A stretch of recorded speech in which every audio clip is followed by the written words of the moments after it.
The views and opinions expressed on the Craig L. Hayes Show do not necessarily reflect those of Westgate Resort's ownership or management. And now, on with the show. This is the Craig L. Hayes Show. Okay, we're once again back live with Nathan Miller. We're going to be talking more about show business. And we are here at the Westgate Resort, Las Vegas, in the International Showroom, in Elvis Presley's dressing room, and a place where Nathan spent a good 10 years of his life in his early career, working all the shows, including A Night with Elvis and then Liberace and all these other ones. But he had a little bit more to talk about as far as Elvis goes, and some of the things that he observed, and what he thinks could have happened, and speculation all over the place. But there are people out there that were around and saw the events and saw what was happening, and Nathan has his own perspective on that, and he's willing to share that with us. Yeah, it's from growing up as a hillbilly kid in Kentucky and going to state fairs, and I loved Elvis Presley. We were raised on Elvis Presley. There was always an impersonator, many, and Love Me Tender, Don't Be Cruel, come on. And once I got to Vegas and I heard about all the Elvis stuff, and I would love to came earlier and saw when he first started playing here when it was international, I believe, and became the Hilton. But the last show was pretty sad. He was dead 6 months later. I saw him in Atlanta, like I said, years before that, front row seat, and was just blown away. I've seen the King. It was sad to see what happened to him in his life. Addiction, I believe, pills, prescriptions from doctors. Elvis, What Happened, the book, is pretty concise. I think it's written by his bodyguards. And it was sad. I remember working the lounge, like I said. They'd want to send girls up to the room, and most of them would come back. They'd ask for a joint or a line of coke, and they'd kick them out and say they were drug addicts. I'd say he's taken every pill known to man. He'd take pills to make him tan, and that's, I think his cousin, didn't they say, used to wheel around the kit, they called it, and that had all the pills. It's so sad that he got to that. There had to be something missing in his life. I know that he probably couldn't walk anywhere or talk anywhere without being mobbed, but it's so sad what happened at the end. He was such an entertainer, such a voice, and with today's technology and his voice, he'd rule the world. He'd be 87, 88 now, around that age. I don't know if he'd still be performing and shaking his hips and stuff, all that right now, but Yeah. but still. The last show, they never, when the main went down, the ladies in the front row are still, you could see the hands trying to grab at him, still wanting a piece of him. And the magnetism was, he never played to an empty seat. And in the early days, when he first opened here, Cary Grant and all these movie stars just waiting in line to see him. He just tore him up. Just an amazing man, talent. Yeah, they had a film of him on opening night, and you see all these stars out there from, Sammy Davis, you name it. They were all out there on opening night here for him. And, he's a legend, Still is a legend. He's been gone for 40-something years. He's still a legend. They got a statue out there in the lobby right now in this hotel. Yeah, I wonder how many pictures are floating around the world of people having their picture taken in front of that statue with Elvis. It's got to be hundreds of thousands of pictures. I'm so glad when they switched, they kept it and kept the theme here at this hotel. Because this is the place Elvis played, period. Yeah, it's not like he played, he didn't do a Wayne Newton and go, from this hotel to that hotel. This was it. This is where he was, and from 1969. Let's see, July 31st, 1969.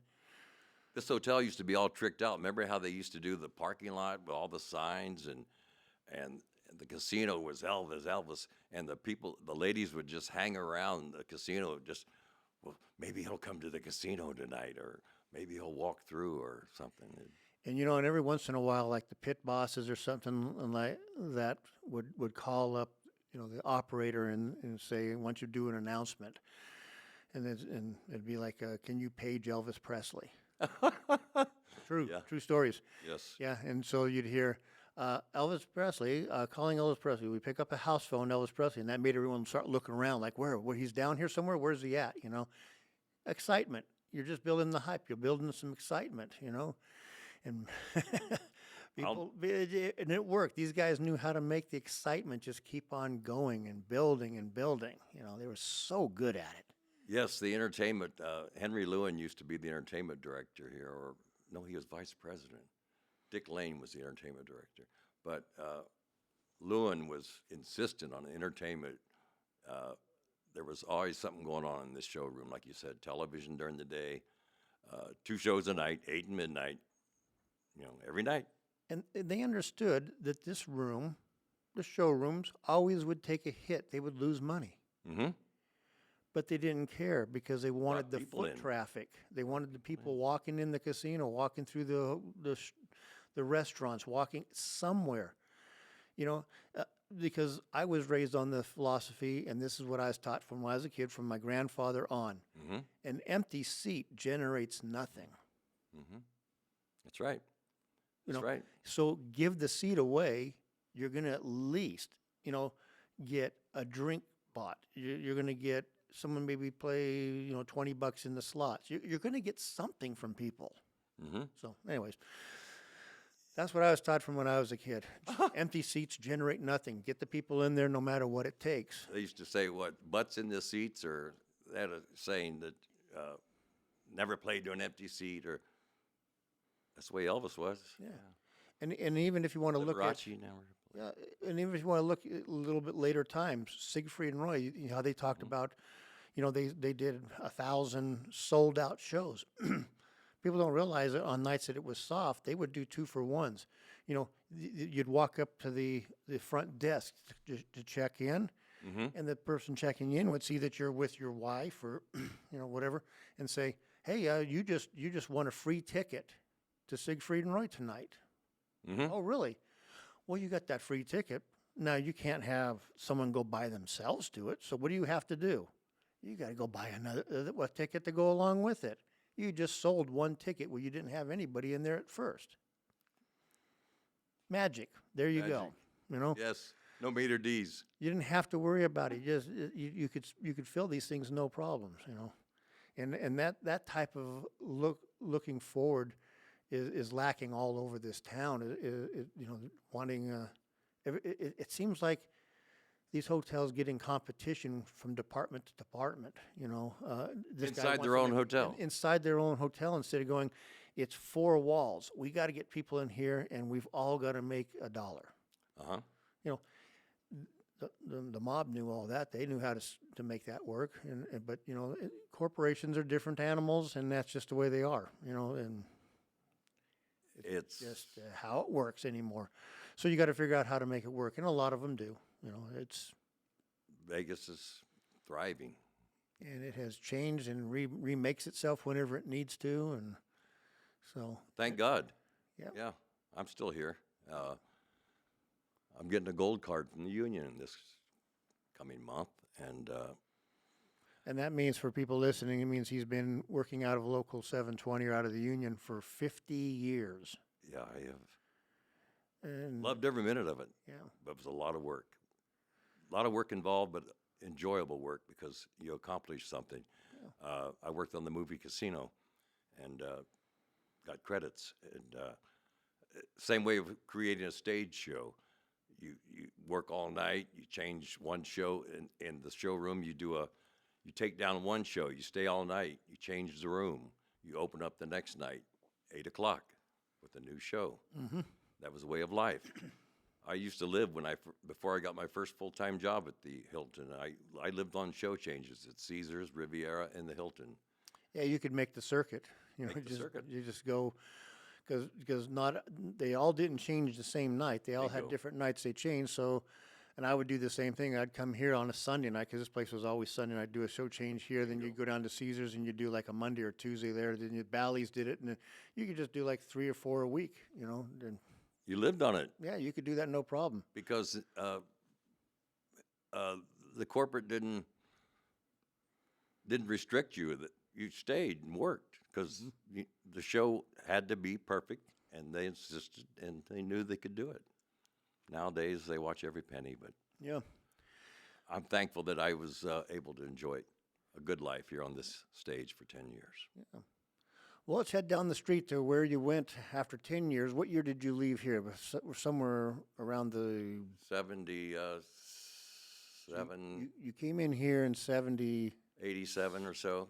I went over to 87. the convention area, worked for John Stevens, and Old Choo Choo. yeah, I did 4 years over there. We did all the Mike Tyson fights, the early Mike Tyson fights. I worked ringside. I did ringside maintenance with Sid Josephs and all the early Tyson fights. We were right there. That's who I was trying to remember. Who was running it over there along with John Stevens was there with Sid Josephs. That's right. Great man, Man, wild boy, but thanks for that one. I couldn't pull that one out of my head for nothing. And yeah, the Hilton. That's when there was also the tennis over there. There's a tennis court over there underneath that flooring in the middle of that convention area. That was Agassi playing there? We had tennis over there. That convention area used to rock pretty good. A lot of parties. in which one was that? The pavilions or the That was the middle.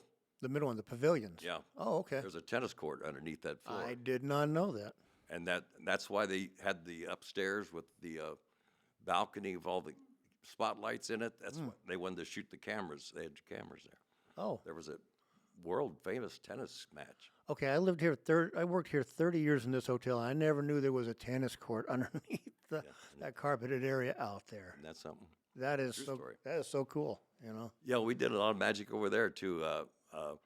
That's when the catering department was ran by Gus Mosier, I believe, and he was into the show business stuff. And we did a lot of special things over there. We had Whitney Houston over there one night. Oh yeah, that was pretty special. She was so nice to us. She really loved the stagehands because we loved Whitney. We chased her limousine out the back door. She was waving at us. Good stuff. Good stories, man. All good. No, this place back when it was a corporate Hilton, because after 2000 it turned into a franchise, Right. and Colony Capital bought it. Right.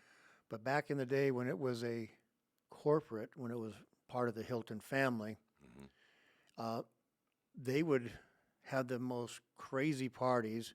They would do NFR shows here. They would do Brooks and Dunn or whoever in this room, George Strait, you name it. That was what we were doing in here. And then once that ended at midnight, because they would always do like a 10 o'clock show, 10:30 show, because the rodeo got off at 9 o'clock and gave people an hour and a half to get down here to see a show. They would take and have the biggest parties out there in the convention center, and I love areas. those parties. Yeah, and it was like people would walk out the showroom, walk through the casino, go play a little bit, then head out there and party and dance until 5, 6 in the morning, and get up, a few hours later and start the day again and do it all again. I remember they had a big convention over there, and we had Tammy Wynette here in the middle of the production show. Ballyhoo, Las Vegas what was the name of the production show after the Star Policy? Bal du Moulin Rouge. Yeah, Moulin Rouge, yep. Tammy Wynette was one of the stars. Suzanne Summers saved that show on this stage. She was one of the nicest people. Suzanne Summers, God bless her soul. My daughter, who knows her, I felt so sorry when she passed. That show almost went down here, the Bal du Moulin Rouge. It was almost a failure. Baron Hilton wanted a production show. That's why it changed. Suzanne Summers came in and saved the show. Place was packed. What a nice lady. I'll never forget, she had a party one night at the top of the Hilton after show, some celebration. She had a breakfast at 2 a.m.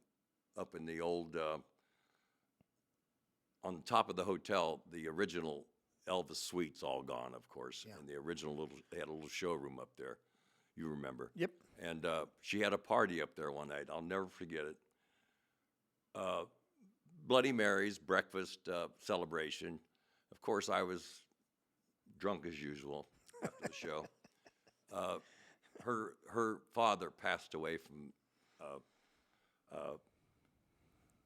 alcohol abuse, and she saw where everybody was just drinking a normal Bloody Mary. I took the whole bottle off the bar and started drinking the whole bottle of vodka at the table. And she came over and sat me down and gave me like a big sister talk. I will never forget how sweet she was, but stern, because I deserved it. She said her father, I think, had passed from alcoholism. Suzanne Summers, yeah. But I'll never forget her telling me, "What are you doing? It's going to kill you." And 14 years since my liver transplant at UCLA. I'll never forget her telling me, because she was absolutely right. It almost killed me. Yeah. Suzanne Summers, she was a great, great lady. Well, we're grateful that you're still around and you could tell us these God stories and bless. stuff. And Yeah. yeah, it's pretty amazing. Tammy Wynette, as far as one time they said they needed somebody to sing the national anthem over, I believe there was a fight over in the convention center. And they said, well, Tammy Wynette, she's a country singer. They brought her over. She sang the national anthem, killed it, and came. And then we walked her back. We took her over, and brought her back for the first show, of course. And her move was, "I killed it. I killed it." And what a nice, nice lady Tammy Wynette was. And in the middle of her production show, she's doing her whole spiel, her whole Tammy Wynette, and the people just loved it. Loved it. And of course, her band loved it too, with all these half-naked ladies walking around in the Bal du Moulin Rouge. Yeah.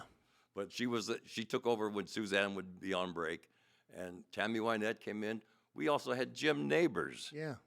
Old, I can hear the road, you know. old Gomer Pyle. And he comes off stage one night, and he was telling us, he goes, "How you doing, fellers?" And we're all standing there laughing, half drunk, of course. And he goes, "I got a macadamia nut in Hawaii," and he was so nice. He said, "Every 7 years, my nuts drop." Jim Neighbors, Gomer. But he was in the Bal du Moulin Rouge, and he had such a ball doing it. And Jim Neighbors, Gomer, you know, and in the middle of these production show with topless dancers. Yeah. Well, Here we go. The Vegas, shows, baby. the shows were all topless back then. You know, And it was it's great. What it was, feathers and topless women. The mother of my children was a showgirl. That's how I met her. She was a magical assistant on David Copperfield. Yeah, it's just what it was. And people can say what they want about it, but the right, the wrong, whatever. But it's just what it was. The poor showgirls. There's not a showgirl show no more. It's so sad. All those practices and training and lessons and Yep. so sad. Yeah. Once Jubilee closed, that was about it. You know, I mean, you still have your little lounge acts Bingo. and do the little production shows I and think stuff there's like stuff that. over to do at it, Planet Hollywood. It still has it. but you know, it's not on the grand the old scale one. like it used to be. And And the mayor still has his 2 showgirls, or the old mayor. Remember Oscar? But it's Oscar all has- good. Las Vegas is the best. I wouldn't live anywhere else. I almost died here twice from abuse. It's the best city in the world, I think.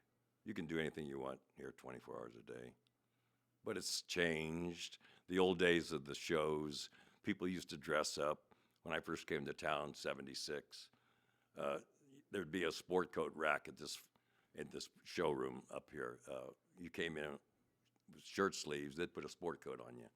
And the ladies always had dresses, and they served meals. Remember the meals in the Meals, showroom? yeah, the dinner shows. Dinner yeah. shows, steaks and potatoes. And Yeah, those are long, long gone. I mean, the only thing that he resembles that is what's that King Arthur's tournament thing, bingo over at you know, Scallop. and that's about the only thing that resembles a dinner show at all, you know. But this showroom is magic. I hope it still is. I haven't seen anything here since Dwight Yoakam. You got me to that one time, but They got some great shows coming up next year. I wanted to see Gino Vanelli. Gino Vanelli, yeah. Sorry, I missed him. I saw him in '74 in Atlanta, and he just burned the place down. He was so good. And I'll tell you something that everybody in town should watch, come see is a Barry Manilow show.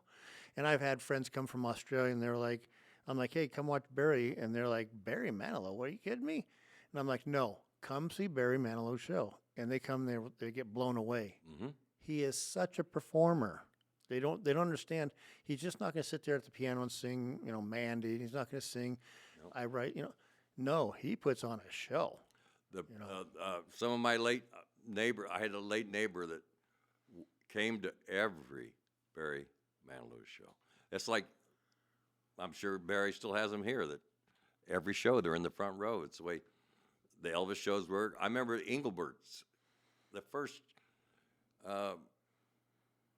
20 deep in the front row of the stage was all his fans. Yeah. Every night, same faces. And Yeah, we have a lot of that too. with Barry, yeah. I shouldn't say we. I'm not here anymore. Other people would have to say that, you know. But I'm sure God bless him. Keeps Yeah. him alive. Yeah, I did 670, I think, 3 shows with Barry. Wow. That's a lot of shows. But the production is perfect, so It's just an amazing show. Yeah. He is just an amazing performer, you know. and the hits. And that's it. He just goes to the hit bag, just goes to opens up and pulls out a hit, and oh yeah, I'll sing that. You know, he can do that for 3-4 hours a night if he wanted to. Just bang, bang, bang, hit after hit after hit. Do it. But you know, he is just a magical performer. And not not a pun on his song Magic. You know, but it's brilliant what he has going. So why don't we wrap this episode up here, and we'll see if we've got one more in us, and we'll go from there. Until then, hey, Talbot, take it. This is the Craig L. Hayes Show. Got one more in you, maybe, or Of course. What are your favorite memories of this room? Your favorite experiences? Of what?